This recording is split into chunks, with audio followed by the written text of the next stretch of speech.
ವೇಗವಾಗಿ ಓಡಿದು ಹೋಗು. ನಿಂತ ನಿಲುವಿನಲ್ಲಿ 14,000 ಮಂದಿ ರಾಕ್ಷಸರನ್ನ ಅದೇನು ಕಂಡು ಹಣೆಯ ಬೆವರಿಸಿಕೊಂಡು ರಾಮ ನಮಗೆ ವಾರ್ತೆ ಬಂದಿದೆ ಅಕಂಪನ ಮೂಲಕವಾಗಿ.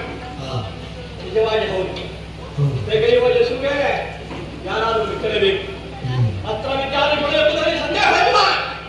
ಹಾಗಾಗಿ ಪಲಾಯನ ಮಾಡಿದ್ದು ನಾನು ಯುದ್ಧ ಮುಂದುವರಿಸಬೇಕಲ್ಲ. ಯಾರು ಅವ ಕಾಣ್ತಾ ಇದ್ದಾನಲ್ಲ, ಸಿಂಹನ ಮಾಡ್ತಾ ಇದ್ದಾನೆ. ಒಳ್ಳೆ ಸ್ವಲ್ಪ ಹೊಟ್ಟು ತೆಗಿಲಿಕ್ಕೆ ಅವನೇ ಒಳ್ಳೆಯದು. ಸಾರಥಿ ರಥವನ್ನು ಆಂಜನೇಯನ ಮುಂದೆ ಹಾರಿಸು.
ಮಂಗನಿಗೂ ಬ್ರಹ್ಮಾಸ್ತ್ರ ಪ್ರಯೋಗ ಮಾಡಿಬಿಟ್ಟಿಯಲ್ಲ.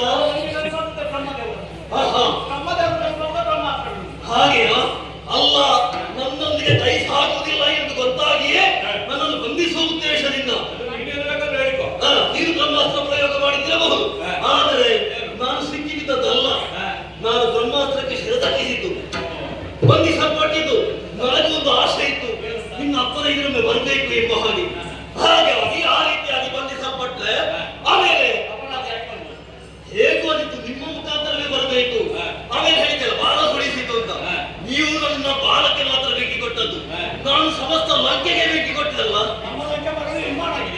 ಎಷ್ಟಾದ್ರೂ ಮೊದಲ ಹಾಗೆ ಬರ್ಲಿಕ್ಕಿಲ್ಲ. ಅದಕ್ಕಿಂತ ಸ್ವಲ್ಪ ಚಂದ. ಹೌದಾ? ಸುವರ್ಣ ಲಂಕೆ. ಅದನ್ನು ಅದನ್ನು ಒಂದು ವಿಶ್ವಕರ್ಮ ಅದನ್ನು ಕಟ್ಟುವುದಕ್ಕೂ ಅಷ್ಟೇ ಕಷ್ಟ ಆಗಿರ್ಬೋದು. ಅದೆಲ್ಲ ಅವರೊಂದು ಕೊಡಿ ಕಟ್ಟಿಕೊಟ್ಟಿದ್ದಾರೆ. ನಾನು ಅಶೋಕಾವನದಲ್ಲಿ ವನಗಳನ್ನು ಪುಡಿ ಮಾಡಿದೆ. ಆಗ ನನ್ನನ್ನು ಎದುರಿಸುವುದಕ್ಕೆ ಬಂದವರು ಕಣ್ಣುತ್ತರಲ್ಲಿ ಅಕ್ಷಕುಮಾರ ಜಂಬುಮಾಲಿ ಇರಬಹುದು. ಆಮೇಲೆ ಅದರ ಜೊತೆಗೆ 10,000 ಕಣವನ್ನು ಕೇವಲ ಮುಷ್ಟಿ ಹತಿಯಿಂದ ಕೊಟ್ಟು ಅವರನ್ನೆಲ್ಲ ದೇವನೆಲ್ಲ ಕಟ್ಟಿದವರು. ಇನ್ನೊಂದು 10,000 ಕಥೆಯಲ್ಲ ಹೇಳುದು ನನ್ನ ಹತ್ರ. ನಿನ್ನದೆಷ್ಟು ಸಾವಿರ ಗೊತ್ತಿದೆ? ನಮ್ಮದೆಲ್ಲ 1000 ಲಕ್ಷಗಳ ಕೋಟಿ. ಓಹೋ, ಅದೆಲ್ಲ ಕೋಟಿ ಕೊಟ್ಟಿದೆ. ಇರ್ಬೋದು. ನನಗೆ ಆ ಹೊತ್ತಿಗೆ ಅಲ್ಲಿ ಸಿಕ್ಕಿದ 10,000 ಅದನ್ನು ಮುಗಿಸಿದ್ದೇನೆ. ಇನ್ನು ಈಗ ಕುಳಿತಿರುವ ನಿನ್ನನ್ನು ಈಗಲೇ ಮುಗಿಸ್ತೇನೆ. ಇನ್ನು ಬರ್ತದೆ ನೋಡು, ಕೋಟಿ ಕೋಟಿ, 1 ಕೋಟಿ, 2 ಕೋಟಿ, 3 ಕೋಟಿ ಹೌದಾ? ಬರುವಾಗ ನಾನು ನೋಡಿಕೊಳ್ತೇನೆ. ಈಗ ನಿನಗೊಂದು ಕತ್ತಿ ಕಾಣಿಸಬೇಕು. ನಿಮಗೆ ನಾನು ಗತಿ ತೋರಿಸುವೆ. ನಾನು